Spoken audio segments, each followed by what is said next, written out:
U.S. Secretary of State meets war survivors. Survivors break down and recount the horror.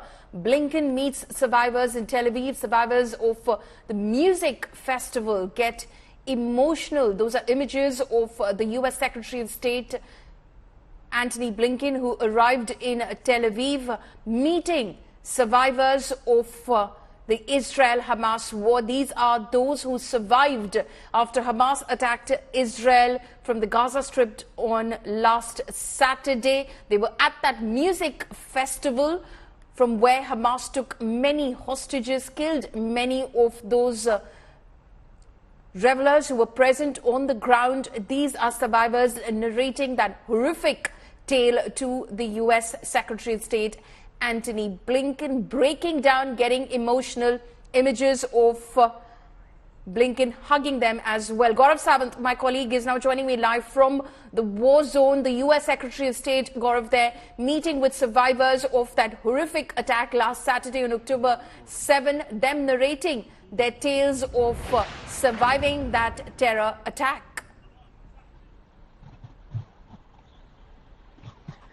You know, this was the U.S. Secretary of State Antony Blinken coming up close and personal with the tragedy that Israel has suffered. He went to that donation center. He went to that hospital where some of the survivors are, and they narrated that incident.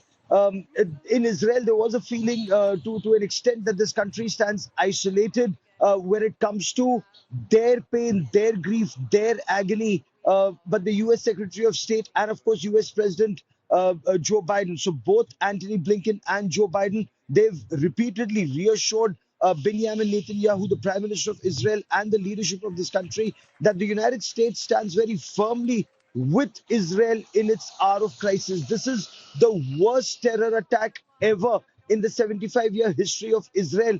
And the pain continues to unfold every day with new survivor accounts coming out. Now, other details that are coming out, and Israel says, look, the world is now grappling with or talking about how Hamas, because of Hamas, the people of Palestine are suffering. But it's for the people of Palestine to ask, why were water pipes taken out all along the Gaza Strip? And those water pipes were used to make bombs or rockets that were launched into Israel, killing civilians here. So when Israel is being targeted for cutting off water supply or gas supply or electricity supply to the Gaza Strip, the focus, according to Israel, should be on Hamas and not Israel. That's the point that Israel is repeatedly trying to make on a day, which is 1 week from that terror attack. And Israel is now resolute in its response and its commitment that it will go out into Gaza Strip and decimate the Hamas as a potent, that it's never a potent military threat or a terror threat to future generations of Israel. Follow me. Right. Gaurav, as we, of course, see those images of the U.S. Secretary of State who has, in fact, arrived in Tel Aviv, could you give us a sense of the support that America and other European nations and countries that are, in fact, supporting Israel at this point of time, providing Israel with in its war against terror?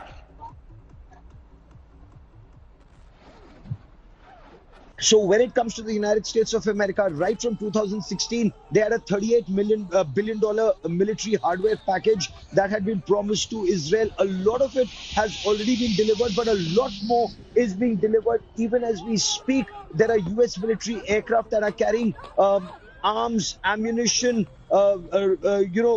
even for small arms. So Israel at this point of time requires everything from a missile defense system or ammunition for its missile defense system. It requires small arms. It requires small arms ammunition. It requires a lot of electronic intelligence equipment.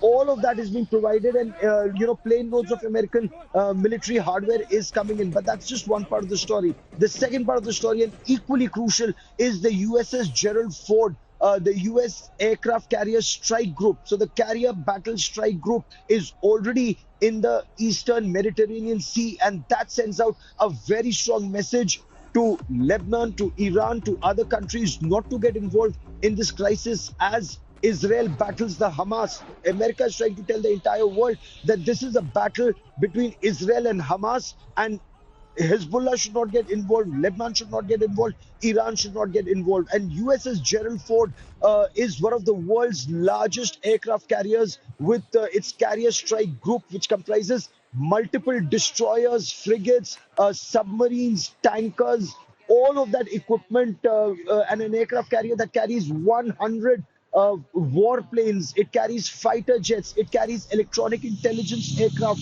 it carries helicopters, attack helicopters, and it has the capability to repair fighter jets on board that aircraft and then make it airworthy again. So it's a huge fighting flotilla that the Americans have now put in the Mediterranean Sea. This is America showing that it's put its entire military might, it's as of now, behind Israel.